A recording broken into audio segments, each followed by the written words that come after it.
આ છે રાજસ્થાનમાં આવેલું બારમેરમાં ઊંધું કાશ્મીર. આ છે રામદેવજીનું જન્મસ્થાન અને આ જમ્મુ કાશ્મીર નથી, આ ઊંધું કાશ્મીર તરીકે ઓળખાય છે અને આ મુખ્ય જન્મસ્થાન છે રામદેવજી. તો ચાલો આપણે અંદર જઈએ અને રામદેવજીના દર્શન કરીએ. ચાલો. રામ રામ ને સીતારામ બધાને. જય બાબારી, જય રામદેવ પીર. હવે જઈ રહ્યા છે આપણે રામદેવરા. રહ્યું છે અહીંયાથી 60 કિલોમીટર જેવું. અને આ હોટલમાં રાત્રે વાવાઝોડાના કારણે અહીંયા સ્ટે કર્યો હતો. એનું નામ છે ધારમીડવે. ડેચુ ગામમાં આવેલી હોટલ છે અને સરસ મજાનું વાતાવરણ લાગી રહ્યું છે.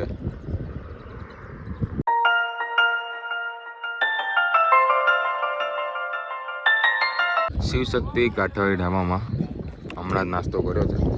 હવે રામદેવરા 4 કે 5 કિલોમીટર જેવું રહ્યું છે, તો ત્યાં પહોંચીને તમે લોકોને દર્શન કરાવો રામદેવજીના.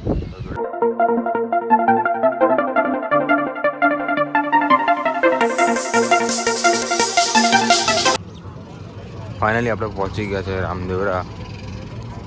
આ રામ સરોવર છે, સામે મંદિર છે.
રામદેવ પીરના દર્શન એકદમ જોરદાર થયા છે અને હમણાં જ હું બહાર આવ્યો છું દર્શન કરીને.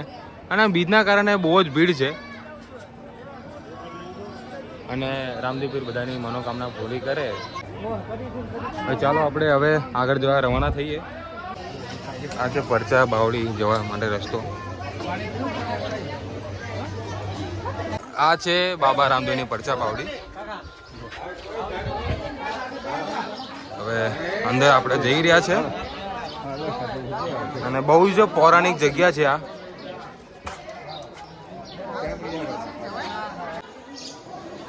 રામદેવરામાં આવેલી આ પરચા બાવડી છે અને અતિ પૌરાણિક છે આ જગ્યા.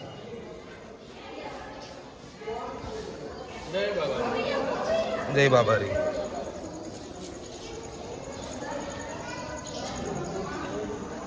આ છે રામદેવરાનું બજાર અને રામદેવરાનું સૌથી મોટું બજાર છે આ, જ્યાંથી તમે બધી ખરીદી કરી શકો છો.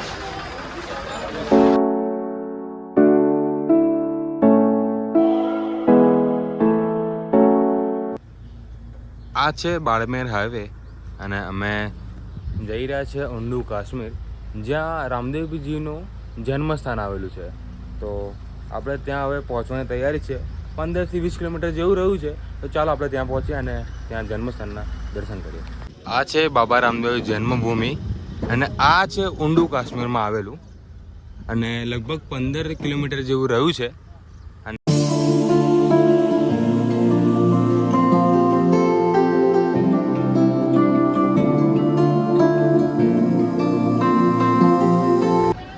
ચલો મંદિરે આવી ગયા છે આપણે.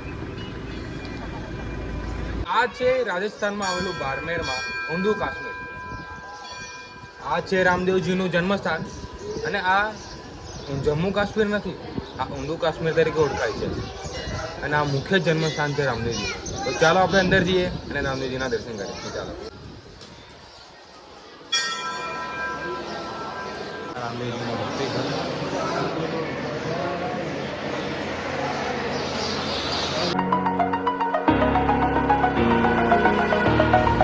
આ છે જેસલમેર સાતચોર હાઈવે.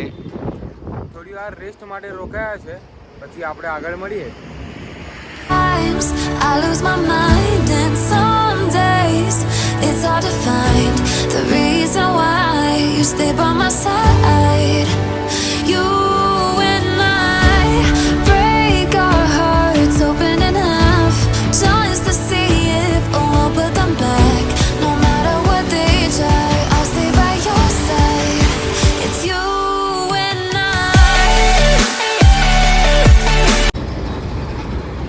પહોંચી ગયા છે આપણે અમદાવાદ હાઈવે અને ઘર રહ્યું છે આપણું 60-70 કિલોમીટર જેવું. તો આપણે ઘરે પહોંચ્યો કેમ કે આજે બહુ જ થાકી ગયો છું. તો ચાલો આપણે ઘરે જઈએ હવે. હું આવી ગયો છું ઘરે અને આજનો દિવસ બહુ જોરદાર રહ્યો છે અને સરસ રહ્યો છે અને સમય થયો છે 2:16. જો તમને આ વિડીયો ગમ્યો હોય તો લાઈક, શેર અને સબસ્ક્રાઈબ કરી દેજો. હવે મળીશું આપણે એક નવા વિડીયો સાથે. ત્યાં સુધી બાય બાય.